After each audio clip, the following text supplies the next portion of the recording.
Hello दोस्तों, welcome to software engineering channel. क्या हाल चाल है आप लोगों का। सॉफ्टवेयर इंजीनियरिंग चैनल में सॉफ्टवेयर क्वालिटी एश्योरेंस के कोर्स के अंदर आज हम लेक्चर नंबर 7 की तरफ आ चुके हैं और आज हम डिस्कस करेंगे एसक्यूए ग्रुप और उनकी एक्टिविटीज़ को। तो आप अभी तक तो हमने ये देखा कि सॉफ्टवेयर क्वालिटी एश्योरेंस में डिफेक्ट को रोकने का क्या तरीका है, डिफेक्ट को निकालने का क्या तरीका है, कंपनीज़ क्या मिस्टेक करती हैं जिसकी वजह से सॉफ्टवेयर जो है वो क्वालिटी वाले सॉफ्टवेयर नहीं बन पाते, एंड सो ऑन। तो अब हम ये बात करेंगे कि एक एसक्यूए ग्रुप क्या होता है और उनकी एक्टिविटीज़ क्या होती हैं। तो चलते हैं हम अपने लेक्चर की तरफ और इस पे फोकस करते हैं। तो पहली बात ये कि एसक्यूए ग्रुप से मतलब ये है कि अगर कोई कंपनी ये चाहती है कि वो अपने प्रोडक्ट के अंदर हाई क्वालिटी प्रोवाइड करें तो उनके लिए लाजमी है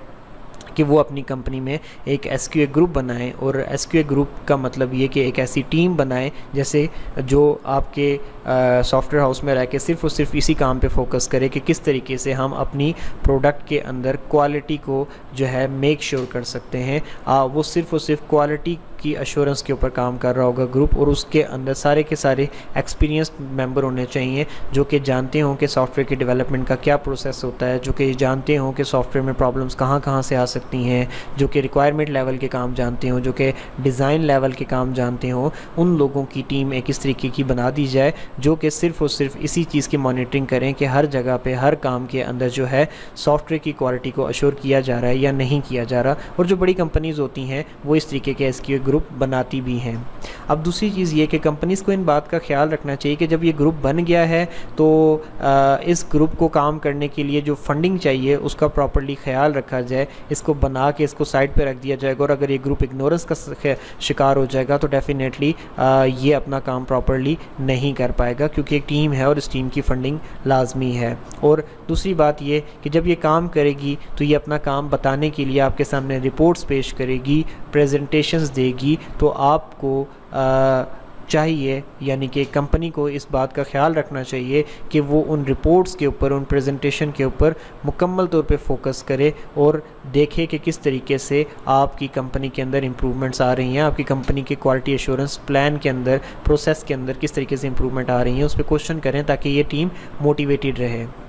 अच्छा, ये टीम जो है हमेशा जो आपके सॉफ्टवेयर बनाने वाली जो प्रोजेक्ट मैनेजमेंट की टीम होती है, जो कि सॉफ्टवेयर प्रोजेक्ट को मैनेज कर रही होती है, उसके पैरेलल उसके साथ खड़े होकर काम करती है ताकि प्रोजेक्ट मैनेजमेंट के लेवल से ही ये सारी की सारी क्वालिटी को देख सके, नज़र में रख सके और वहाँ पे आने वाले मसले को ये रिपोर्ट करती है लाइन मैनेजमेंट को, यानी कि प्रोजेक्ट मैनेजमेंट से एक स्टेप ऊपर। क्योंकि जाहिर सी बात है, इस प्रोजेक्ट मैनेजमेंट के मसले को प्रोजेक्ट मैनेजमेंट वालों को ही दोबारा बता दिया जाएगा तो शायद वो एग्री ना करें या सीरियस ना लें। तो ये लाजमी है कि प्रोजेक्ट मैनेजमेंट वालों के सर पे जो बैठे हुए हैं उनको बताया जाए कि ये नीचे प्रॉब्लम कर रहे हैं, तो वो फिर अपने बिहाफ पे उनसे क्वेश्चनिंग करके उस प्रॉब्लम को ठीक करा सकते हैं। तो एसक्यूए ग्रुप बेसिकली आपकी कंपनी में बैठ के कंपनी में होने वाली हर एक एक्टिविटी को जो है मॉनिटर कर रहा होता है क्वालिटी के पॉइंट ऑफ व्यू से, और कोशिश कर रहा होता है कि हर एक प्रोसेस में, हर एक काम में क्वालिटी को अश्योर किया जाए, क्योंकि क्वालिटी सिर्फ प्रोडक्ट में नहीं होती। आपने कल भी पढ़ा था कि क्वालिटी के कुछ एट्रीब्यूट कंपनी स्पेसिफिक होते हैं और कुछ प्रोडक्ट स्पेसिफिक होते हैं, तो हमने दोनों तरफ ही ख्याल रखना होता है और एसक्यूए ग्रुप इस चीज़ के लिए रिस्पॉन्सिबल होता है। तो अगर हम आगे चलें तो एसक्यूए ग्रुप एक्टिविटीज़ क्या क्या करता है। सबसे पहले तो एसक्यूए ग्रुप ये करता है कि वो एक एसक्यूए प्लान बनाता है कंपनी के लिए। अब सोचने वाली बात यह है कि क्या एसक्यूए प्लान बने बनाए नहीं होते जिनको फॉलो किया जाता है? नहीं, ऐसा नहीं होता। अगर आपको लास्ट लेक्चर याद हो तो हमने उसमें ये पढ़ा था कि आपको एक क्वालिटी एट्रीब्यूट सेट बनाना पड़ता है। अब वो क्वालिटी एट्रीब्यूट सेट कैसे बनता है? वो ऐसे बनता है कि आप अपने करंट कस्टमर्स और अपने फॉर्मर कस्टमर से फीडबैक लेते हैं और उनकी फीडबैक की बेस के ऊपर आप एक क्वालिटी एट्रीब्यूट सेट बनाते हैं और उस क्वालिटी एट्रीब्यूट सेट की बेस पे आप जो है अपना सॉफ्टवेयर क्वालिटी एश्योरेंस प्लान तैयार करते हैं। तो हर कंपनी के कस्टमर डिफरेंट नेचर के होते हैं, हर किसी की फीडबैक डिफरेंट होती है और उसको नज़र में रखते हुए आपको अपनी कंपनी के लिए एक स्पेसिफिक एसक्यूए प्लान बनाना पड़ता है। तो आपका एसक्यूए ग्रुप सबसे पहले ये सारा प्रोसेस करके एक एसक्यूए प्लान तैयार करता है ताकि वो उसको फॉलो अप कर सके, उसको लेके चल सके। फिर दूसरी बात ये कि जब भी कोई सॉफ्टवेयर कंपनी कोई प्रोजेक्ट स्टार्ट करती है, कोई सॉफ्टवेयर बनाना स्टार्ट करती है, तो वो उसके सॉफ्टवेयर को डेवलप करने के लिए पूरा का पूरा एक प्रोसेस डेवलप करती है पहले, या फिर कोई बने बनाए प्रोसेस को उठाकर उसको डिस्कस करती है कि हम इस सॉफ्टवेयर को, इस पर्टिकुलर सॉफ्टवेयर को बनाने के लिए ये सॉफ्टवेयर डेवलपमेंट प्रोसेस किस तरीके से फॉलो करेंगे, किस तरीके से लेके चलेंगे। ये जो मीटिंग होती है सॉफ्टवेयर डेवलपमेंट प्रोसेस को फाइनल करने वाली या फिर सॉफ्टवेयर डेवलपमेंट प्रोसेस को डेवलप करने वाली मीटिंग, उस मीटिंग के अंदर बेसिकली वो स्टाफ बैठा होता है जो कि सॉफ्टवेयर डेवलप करेगा, ठीक है। लेकिन इसके अंदर ये लाजमी है कि अगर आपके पास SQA ग्रुप मौजूद है तो SQA ग्रुप के बंदों को भी इस मीटिंग के अंदर पार्टिसिपेट कराया जाए, ताकि वो सॉफ्टवेयर डेवलपमेंट के पूरे प्रोसेस को सुन सकें और समझ सकें कि यहाँ पर ये सॉफ्टवेयर किस तरीके से बनने वाला है, और उनकी राय भी ली जाए क्वालिटी के पॉइंट ऑफ व्यू से कि क्या उनको ये लगता है कि ये क्वालिटी के पॉइंट ऑफ व्यू से एक अच्छा प्लान है या नहीं है। क्योंकि डेफिनेटली SQA की ग्रुप के अंदर या जो टीम मेंबर्स होते हैं वो एक्सपीरियंस्ड लोग होते हैं।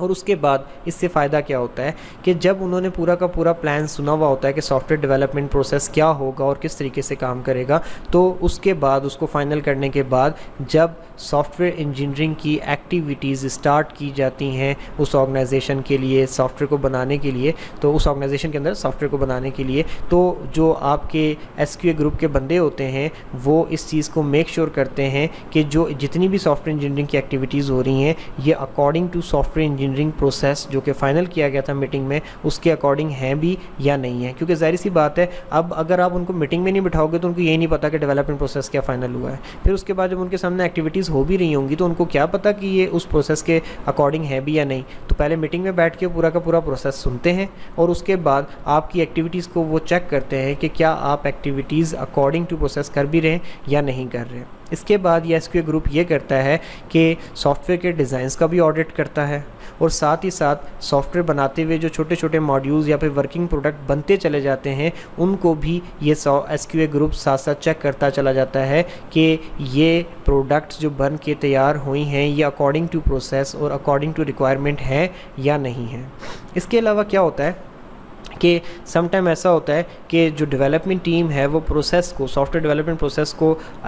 बिल्कुल सही से फॉलो कर रही होती है, लेकिन बीच में कुछ ऐसी फ्लक्चुएशन आती हैं कि वो अपने ट्रैक से हट जाती हैं, और ट्रैक से हटने के बाद वो फ़ौरन अपने आप को रिकवर करके वापस ट्रैक पे आ जाते हैं और फिर दोबारा से काम करना शुरू कर देते हैं। इसमें कोई बुराई नहीं है, लेकिन सम टाइम वो ये सोचते हैं कि जब हम अपने ट्रैक से हटे और उसके बाद जब वापस रिकवर होकर अपने ट्रैक पे आ गए डेवलपमेंट के, तो अब हम वापस स्टेबल हो गए हैं, तो ये जो फ्लक्चुएशन आई है इसको किसी को बताने की क्या ज़रूरत है। तो यहाँ पर SQA ग्रुप इस चीज़ को मेक श्योर करता है कि जो ये फ्लक्चुएशन आई है क्या इन्होंने इस फ्लक्चुएशन को प्रॉपरली डॉक्यूमेंट किया है या नहीं किया, इन्होंने लिखा है या नहीं लिखा, और इसको लिखने के बाद जब ये इस फ्लक्चुएशन से रिकवर हुए तो रिकवर करने के जो प्रॉपर प्रोसीजर था उसको फॉलो किया गया या नहीं किया गया।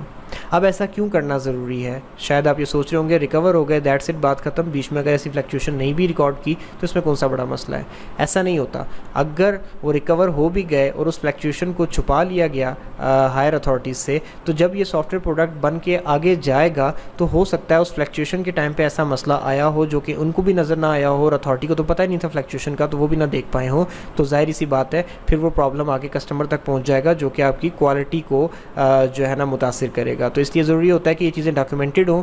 ताकि हायर अथॉरिटीज़ की नज़र में आ सकें कि जी ये कब स्लिप हुए और स्लिप होने के बाद ये प्रॉपर तरीका जो था उठ के वापस ट्रैक पे आने का उसको फॉलो किया या नहीं किया। तो जब ये पता होगा तो फिर इस चीज़ से भी श्योर हो सकता है कि क्वालिटी बिल्कुल ठीक चल रही है या नहीं चल रही। ये चीज़ें स्किप नहीं होनी चाहिए।